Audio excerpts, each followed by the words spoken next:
Should females only have the rights to their body at the age of 18? So, due to policies in place today, women are required to get parental consent before they can get on any form of birth control. Meaning, if I wanted to get on the pill per se, I'd have to go to the doctor with my parent, explain to the doctor why I needed to be on it, and then have my mom sign off on it. I could not purchase that myself or get on that myself. And also with insurance, I would have to pay for it without my mom, whereas with it, it's nearly free. So, during this speech, I will use various resources to provide real and relevant stories from teens today, along with valuable information on why it's important to change the way contraception is approached. So, starting, who had and did not have access to birth control before they were 18? And that was one of my questions. Clearly, this is virtual. I can't see anyone, but I did read an article to get an opinion, and from ACLU, it stated women are sexually active for 22 months, commonly before they visit a doctor in order to get contraception confidentiality. Meaning that, so 22 months. So let's say a woman is 16, 17 years old. She's going to have unprotected sex until she reaches the age of 18 so she can go to the doctor and have the confidentiality that she believes she deserves and also wants and prioritizes. So that is kind of like a statement there, just saying that women are going to basically have unprotected sex until it's right for them to have something that they should already have the right to in the first place. So next we have, why is there value in being able to practice safe sex while also keeping it confidential? So Time wrote, these findings are coming together with other kinds of evidence that show we're not supporting our adolescents in developmentally appropriate ways. So in the article, it stated how from 2009 to 2017, which is fairly relevant, depression rates have actually climbed 60%, which is, that's a ton, that's over half. And a huge part of that is the pressure children feel, but also how they feel like their self-worth and their trust, I guess, is being broken. And also that has to deal with falling in to I kind of day to day, because I remember when I was in high school, it was I went school, extracurricular activities, so volleyball, home, I ate dinner, I did my homework, I went to bed, and then I repeated the whole thing.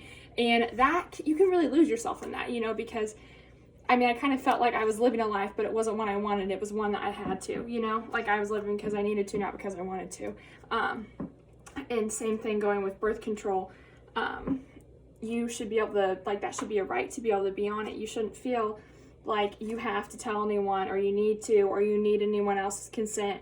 You should be old enough and mature enough to make that decision if that's an action that you're pursuing.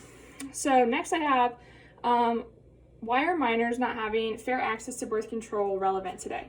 So what we do now clearly affects future generations, which is saying having restricted access to birth control for females has been proven to affect fertility, educational attainment, welfare use, and criminal activity, along with child fatal injury rates stated in U.S. National Library of Medicine, National Institutes of Health. So this is basically just saying in order to fix tomorrow, we have to fix today. So going with that, if we want this to change, we need to do it, or this problem is just going to escalate. We'll have more pregnancies, more abortions, and we can't be surprised whenever that's happening. So next we have, how much does the audience already know about access to birth control?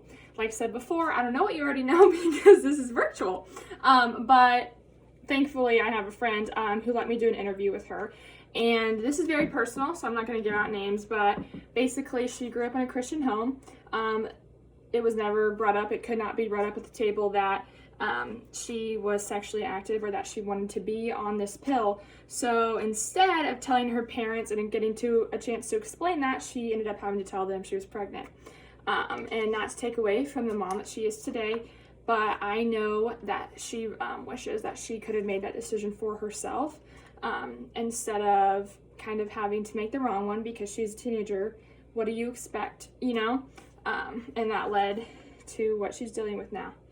So next I have, why is it that condoms are at gas stations and local convenience stores for men, but for female contraception, an appointment is required, an explanation of why you need it?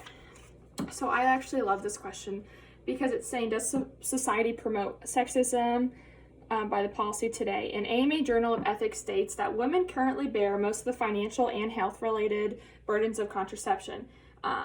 Basically, it said females have 11 forms, while male guys only have 2, which isn't a good thing. I mean, it puts males in a minority group, but not in a good way. It's saying that women are financially responsible, and also that comes with the fact that a guy can get a condom from the nurse at school, whereas a female has to go to a doctor. She has to pay for it. She has to tell her parent about it. That is a lot of responsibility for her to take on for a 2-person, job, like 2 people are doing it, which just honestly seems unfair.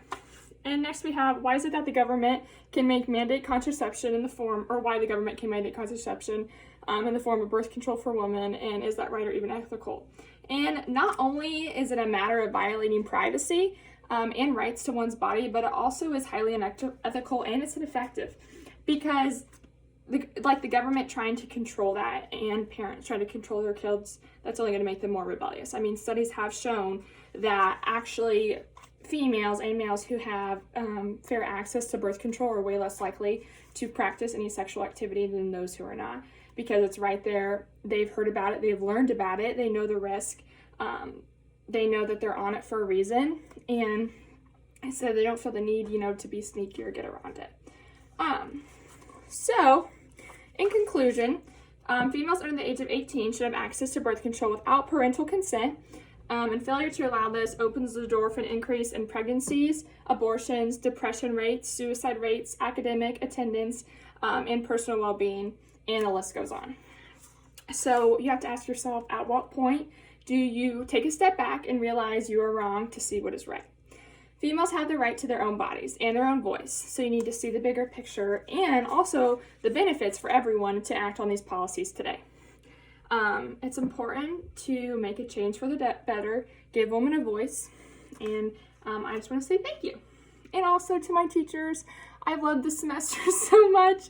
It's so fun, and even though this is in my room, I've learned a lot, and I just wanted a chance to tell you guys that. So, thank you. Have a great summer.